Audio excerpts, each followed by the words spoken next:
in regards to WhatsApp and any of the payment applications which are there on your mobile phone, I'm purely talking from the customer angle. Customer as a customer, what are the don'ts which the customer needs to follow in this case when there are many mobile apps which are used for fintech, non-fintech apps which are available in the market and people are using it? What are the don'ts which the customer needs to follow? Is there a... So Janvi, I'll take up that.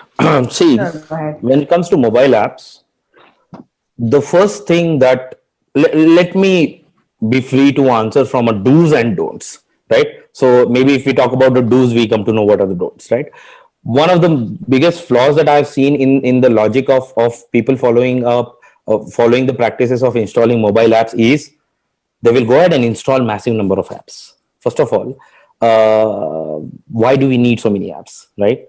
Or maybe an app was necessary in a point in time and now it is not required anymore, but we keep it. There are multiple reasons. Mobile apps, the storage cost has gone down so much, so we can have like countless apps, right? That is one. Second that I've seen is, and the most frequent, by far the most frequent reason why retail or like end users compromises happen, which is wallpaper apps, flashlight apps, these random apps, right? And the beautiful thing about the evolution of the platforms, I'm talking of Android and iOS, has been that they themselves have become more secure over time, and they are now offering newer features that allow us to control the permissions that we give to the apps. But at a fundamental level, it's it's again back to common sense, and this is the word I've used many times in this session. When you are installing, let's say, a wallpaper app, and the wallpaper app is asking for permission to your contact list, why does a wallpaper need access to your contact list, right? And these permissions show up, like, it will give you the list that these are the permissions being asked. Yes. The other issue, the next issue is this: we have gotten habituated to clicking accept.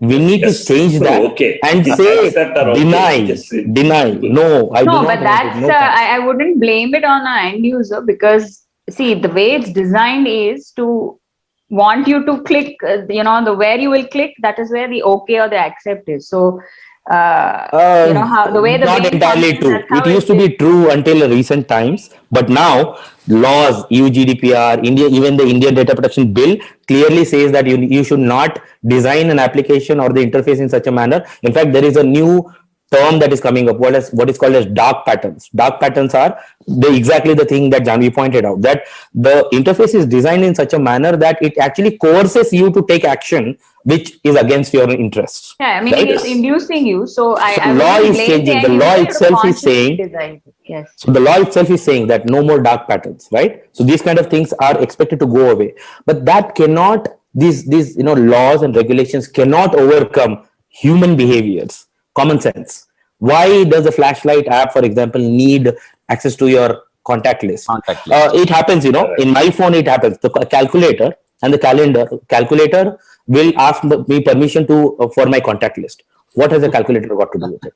Right? And it keeps on pestering me. The contact list, even your GPS location, many apps. Yeah, so I gave just one example, right? Yeah. So contact list, your location, your storage. For example, flashlight will only shine a light. Why does it need access to your SD card?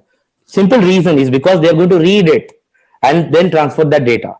Right. So one of the most common things that I do is that for any application that does not need internet access after installation on your phone, disable its connectivity. Almost like Android and iOS, both, they allow you to individually disable it to connect to the internet, meaning no Wi-Fi, no mobile.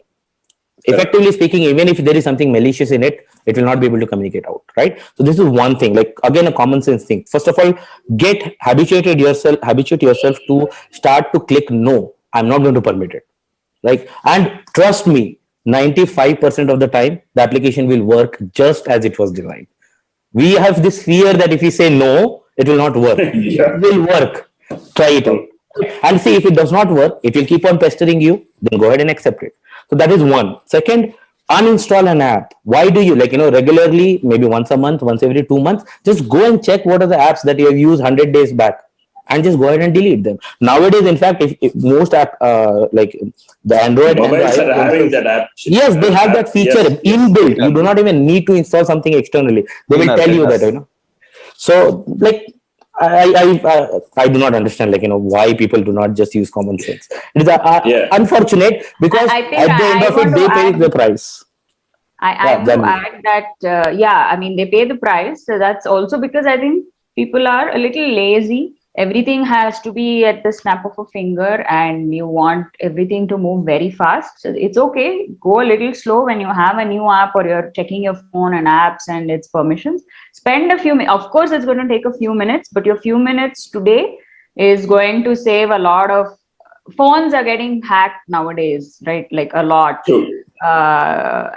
Just for anyone, right? So spend a few minutes. It's just a habit. Check what permissions. You don't understand it, try to read up on it, decide what to need to do. And like Shailendra said, deny it, what you think logically not necessary for that app to be provided. And you see, if it's still demanding it, that means maybe you need to look for an alternative app. For example, why would it otherwise ask for free data, right? So there's nothing free, especially with free apps and free platforms. There's nothing free. They're accessing your data and they're selling it or they're analyzing it. With that analysis, they're doing something else and having their revenues, monetizing it. So nothing actually is free. So don't get sort of misguided by free apps and free solutions.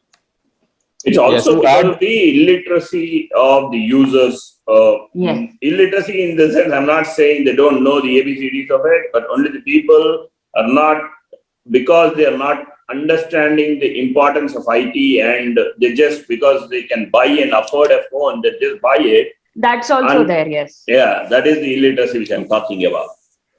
Yes. So just to add to that, when it comes to an organization does not have a choice. It has to implement what is called as an MDM, mobile device management policy. What these policies do is simple.